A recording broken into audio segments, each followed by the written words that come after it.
Филиппин АКШдан курал жарак сатып алууну токтотот. Тажикстан Жуковский аэропортунан учкан каттамдарга уруксат берди. АКШда президенттик шайлоо өтүүдө.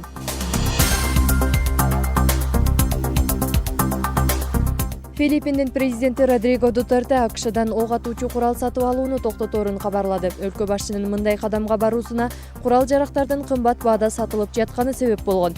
Президент өз сөзүндө полиция кызматкерлерине АКШдан курал сатып алууну токтоткула деп буйрук берем.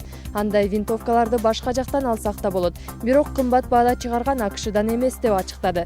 Ал убакта Вашингтондо Филиппинде куралдуу кылмыштуулуктун саны өсүп баратканына байланыштуу бул өлкөгө курал жарак сатууну токтотууну пландап жатканын жарыялап чыкты. Орусия жана Тажикстан 7 ноябрда Москвада өткөн сүйлөшүүлөрдүн жыйынтыгы менен аба байланыштарды толугу менен өнүктүрүү боюнча макулдашты. Бул тууралуу орусиялык маалымат агенттиктери билдирүүдө. Орусиянын транспорт министрлиги кабарлагандай, дүйшөмбү Жуковский аэропортунан учкан каттамдарды кабыл алууга макул болду. Буга чейин Орусиянын транспорт министрлиги Москванын көз карашы өзгөрбөй турганын, Тажикстан орусиялык бардык авиакомпаниялардын каттамдарын кабыл алышы керектигин билдирген. Эгер талаптар аткарылбаса, Москва 8 ноябрдан тарта Тажикстан менен аба байланышын токтото турганын эскерткен болчу.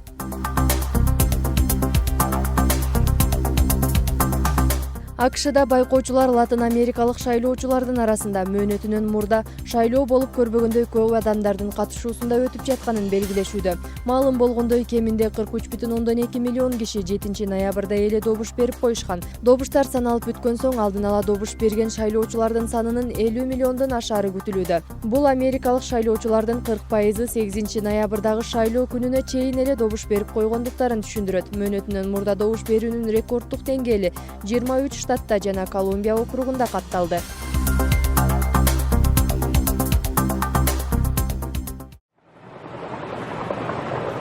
Австралиянын жаңы түштүк Уэльс штатындагы токойлорду өрт каптады. Тилсиз жоодон жакынкы аймактарда өзгөчө абал жарыяланган.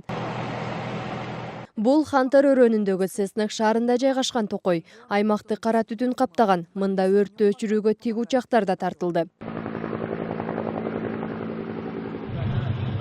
Ал эми Порт Стивенс шаарында жалын турак жайларга жакындап калды. Бул жерде да өзгөчө абал жарыяланды.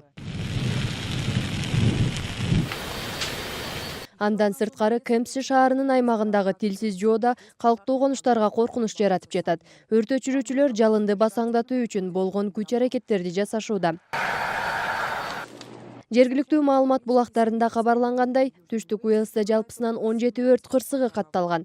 Австралияда токойдон чыккан өрт жаз айларынан тарта жандана баштайт. Күндүн ысыктыгынан жана шамалдын күчү менен ал бат эле жайылып кетет. Адистер климаттын өзгөрүүсү да тилсиз жоонун көбөйүүсүнө чоң шарт түзүп жатканын айтышууда.